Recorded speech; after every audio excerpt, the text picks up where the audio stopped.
இன்றைக்கி இந்த வீட்டு தோட்டத்தை நம்ம பார்க்க போனேன் என்ன மாதிரி இருக்குது பார்த்தா ஒரு தடியில் கொடி மாதிரி பரவி ஒரு செடி காணப்படுது. என்ன செடின்னு கிட்ட போய் பார்த்தா அது இந்த பாசிப்பயிறு, அவங்களுக்கு தெரியும் பாசிப்பயிறு, அதுதான் இந்த இது வாங்க காஞ்சி இருக்குது, பச்சையாக இருக்குது, சில இலைகள் பழுத்து போயிருக்கு, அப்படி நிறைய கோணத்தில் இருக்குது. என்ன சொன்னது நான் பராமரிக்கவே இல்லை. எப்போ வச்சது, எப்படி வச்சது, எப்படி வளர்ந்தது எதுவுமே தெரியாது. சும்மா இன்றைக்கி நான் போனதுல பார்த்தா வித்தியாசமாக இருந்துச்சு. என்னென்று எடுத்து பார்த்தா அது பாசிப்பயிறு. அதை தான் உங்களுக்கு பார்த்து கொண்டிருக்கேன். இந்த இலைகள் இன்னும் வளர்ந்து கொண்டே இருக்குது. என்ன தான் வளர்த்தாலும் சில இலைகள் காம்பு விரிஞ்சு போய் கொண்டிருக்குது. பாருங்கள், இந்த இலை அப்படி விரிஞ்சு வந்து கொண்டிருக்கு. ஒரு புது இலை வந்து கொண்டிருக்கு. இலை இன்னும் பழுத்திருக்கு. இது பழுத்து கொண்டு போகுது. ஒரு பெரிய இலை தான், ஆரோக்கியமாக இருக்குது. இது பிஞ்சு பாசிப்பயிறு. இதை காய வச்சா தான் இப்படி வரும். இதை உடைச்சி வெயிலில் காய வச்சு நம்ம பயன்படுத்தலாம்.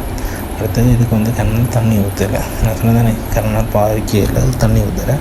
ஸோ தண்ணி ஊற்றிட்டு தண்ணி ஊற்றுறேன். அது தான் இதுவும் காட்டுறேன். இல்லை தண்ணி நிறைய விட்டேன். ஏன்டா கிட்டத்தட்ட ஒரு 1 கிலோமீ 2 கிலோமீட்டர் தண்ணி படையே இல்லை. என்ன தெரியும் உங்களுக்கு, மழையும் குறைஞ்சிட்டு தண்ணி மண்ணில் தான் விடணும். மண் ஈரத்தை பார்க்கும்போது காஞ்சி போயிருந்தது. அதால் நிறைய தண்ணி எடுத்து இதுக்கு விட்டுருக்கேன். என்ன சொன்னால் காய்ச்சல் தருது. ரொம்ப ஒரே கொடி தான் இருக்குது, ஆனால் நிறைய காய் விதைகள் காணப்பட்டது. அதால் நிறைய தண்ணி விடுறேன். அடுத்த பாருங்கள், தண்ணி விட்டால் முடியும். ஒரு பயிரை பிடுங்கி உடைச்சி காட்டுறேன். அது உள்ளுக்கு எப்படி இருக்குன்னு பார்ப்போம்.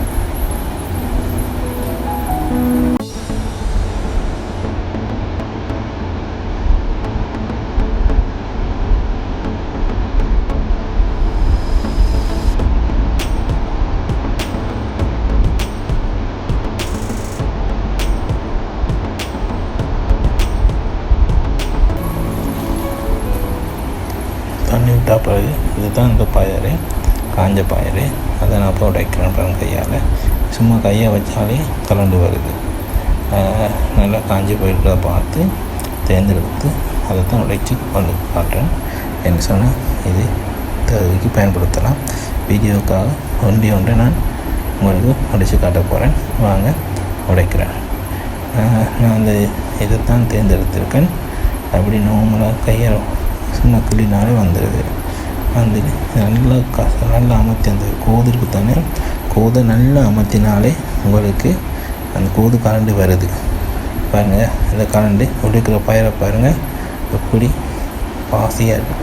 இதை வெயில காய வச்சுட்டு நீங்கள் உங்களுக்கு தேவையை பூர்த்தி செஞ்சு கொள்ளலாம். இதுதான் பாசி பயிறு விதையும்.